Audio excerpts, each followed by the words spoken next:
When I started watching this abominable animation and started tugging it out because everyone kept telling me it was worth it, never in my wildest dreams would I have imagined that it was this worth it. This season of Kingdom is the best thing you will ever lay your eyes upon. It is pure hype, strategy, and I think my testosterone level doubled after the first 5 episodes. Season 6 starts with Riboku trying to convince the king of Chen, Ace, to not go to war because he insists that Chen is not really like that if they go to war with all of the other states, Qin will not only lose the battle of endurance, but that all the other states will jump Qin soon as they inevitably gas out. Ace tells him to find the nearest way home because these lot already tried to jump Qin, and guess what? Nothing happened. Meanwhile, Shin and Gang are holding tryouts for the new recruits. They managed to get a few, but two especially good archer brothers, the Bow Bros. And you know, Kingdom really brings out the primal emotions of brotherhood in you. Like, take the Bow Bros story for example. Their father died in battle trying to rescue some unit, and apparently he was a very good archer. I'm talking top 5 in all of Middle Kingdom good.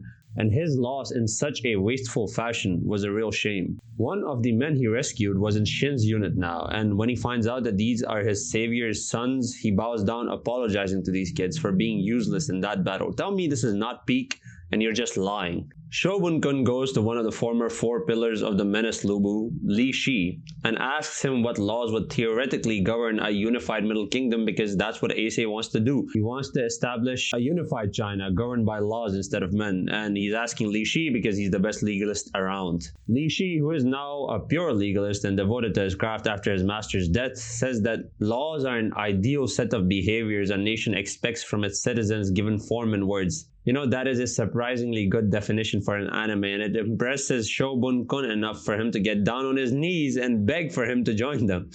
You really thought Li Shi was spitting some real shit right there. In order to conquer the entire Middle Kingdom, Jin must first conquer the Central Kingdom, Shou. A massive army of about 200,000 is assembled, and 3 generals are announced for the army for the Shou expedition. Ganki and Yotangwa, with Osen leading the two. Shin also gets Oki's poleaxe, which is still too heavy for him, but he can sort of wield it now. Chen's main strategy in order to conquer Shou quickly is to fake them out, making them think they'll attack from the west using Haiyang as their base, and then turning to Ye, one of their strongest cities, at the last minute to launch a surprise attack.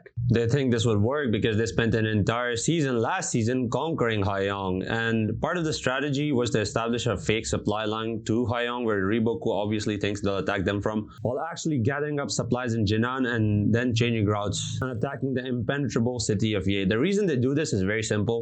To conquer the kingdom of Shou from Haiyang would take literal years. It would take 9 or 10 years, and they don't have that kind of time. They have 10 or 15 years to conquer the entire Middle Kingdom. If they take Ye, the capital is right next door, and they could conquer the entirety of Shou in like 3 years. While Riboku is busy readying defenses for the western front of Shou, Ordo of Yan decides to take advantage of the confusion and attack Chingay.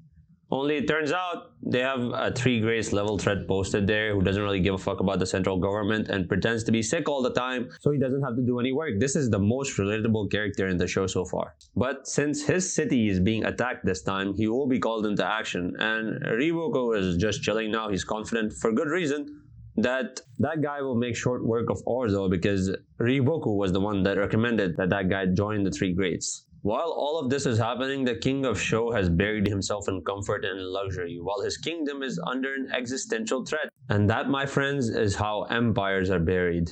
I would know because we have a history of being occupied by foreign forces due to incompetent kings too comfortable in their silk robes to do any real leading. Riboku sends small armies to intercept the quick-moving Qin army and slow them down after learning about their little detour to Ye. But Osen just sends one of his 3 generals to intercept the intercepting army, and the rest just keep moving forwards towards the end. Because of this, they arrive at the national gate of Shou Lei Wei pretty quickly. Osen tells the mountain folk queen Yotanwa and Shin to capture it for the army. Why just 2 units instead of the entire army, you may ask? Well, because Osen is a very calculated man, so much so that he took into account the stamina his army would deplete coming here and adjusted his pace accordingly. He sees that this gate would be relatively easy to take, so he'd rather that only a specific part of his army get tired. Turns out, Osen was right. It takes raw force from the mountain folk and some great archery by the Bow brothers, Well, one of the Bo brothers anyway, the other one just freezes up. But Yatanghua and Shin managed to capture Lei Wei in half a day, very much ahead of schedule, even for Osen's expectations. But there's a reason for that, you see. Shohei-kun, the Qin military leader's entire strategy for capturing Ye depended on capturing Lei Wei, holding it and using it as a linchpin for the supply line for the Ye siege. But that crumbles and falls apart when Osen steps within the walls of Lei Wei and realizes something. Lei Wei has been purposefully built to be easy to capture. Riboku had bamboozled them. He had taken into account that if anyone was to try to lay siege to Ye, an impregnable fortress, they would need a steady supply line, and that supply line would need to last years. If Lei Wei is easy to take, it also means it's easy to retake for Riboku and cut off that supply line, essentially shattering Shohei-kun's strategy. Of course, a lot of Sho troops died in the siege, but that is a sacrifice Riboku isn't willing to make. Osen realizes Riboku's plan, that Shohei-kun's strategy has gone up in smoke, and that now he needs a new plan, so he tells his troops to stand by and rides off to see Ye for himself. Once he witnesses the city, he understands that a direct assault on the thing would be suicide. But there's something else, something to do with the towns surrounding Ye. There's about 20 of them, and Osen has a plan. So the army gets his orders, and they all set out to the first of many small towns. Osen captures the town with relative ease, but warns the soldiers that anyone who harms a civilian will be beheaded. This isn't compassion on the part of Osen. He's a very cold and calculated man, but strategy. You see, he plans to conquer all the small towns surrounding Ye from west to east and harm none of the civilians, but drive them eastwards. And in the east is Ye, which will have to take in all these refugees. It's ingenious, really. 20 towns worth of populace cramped into Ye, so their resources dwindle faster than the Qin armies. Osen turns this unwinnable siege into a battle of attrition that they can win. Now, Riboku knows this, he realizes this, and he isn't just gonna sit around and watch, so he sends out 2 armies, from the north and the south, to catch the besieging Qin army in a pincer attack. Osen foresees this and sends out Yotanwa to fight the southern army and heads out north himself, leaving Kanki in charge of the siege. Yotanwa begins fighting on the southern front, and her style doesn't really have much nuance to it. She kinda just attacks head on, and the mountain folk are just fierce enough to drive the enemy twice their size back. Meanwhile, Osen meets Riboku intercepting his northern assault and draws lines. He deploys his forces with 25,000 on the right, 58,000 in the middle, and only 5,000 on the left, obviously trying to bait Riboku into attacking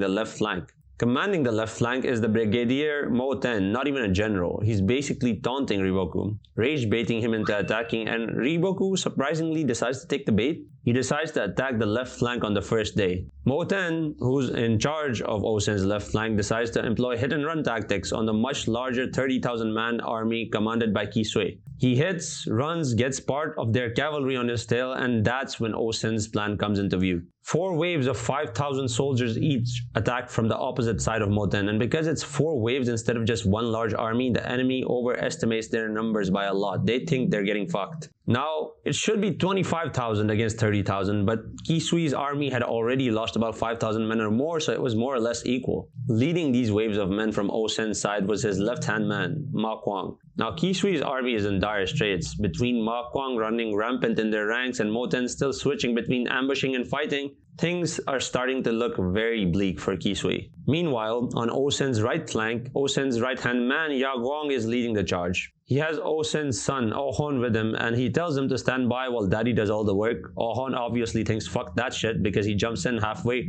Without the general's orders, when Ma Nanchi, another one of Sho's generals, leads the second wave against Yaguang, and it looks like he's in trouble. As a result of Ohon's quick thinking though, he and Yaguang are able to place Ma Nanchi in a pincer, and now he's the one in deep shit. Ohon corners Ma Nanchi and they start fighting 1v1. Meanwhile, Yotanwa is still destroying her enemies, but all of a sudden, Shin Suiji, who Riboku sent to assume command of this army, shows up, provokes Yotanwa, and retreats towards the Sho mountain folk tribes. Yotanwa decides to pursue and ends up in a head-on fight with these tribes on their home turf. Unfortunately for her, these tribes are apparently just as fearsome as the mountain folk, and drive them back a little. Yotanwa isn't done though. She still takes a hill and forces the Sho mountain tribes to retreat. Now, back on the left flank of Osen's forces, they're still destroying Kisui. Osen calls up Shen and tells him that he's to take 800 of his fastest riders and ride straight for Kisui's main camp, bring back his head. Finally getting to see some action, Shen is pretty excited. He arrives on the battlefield and his path is pretty clear.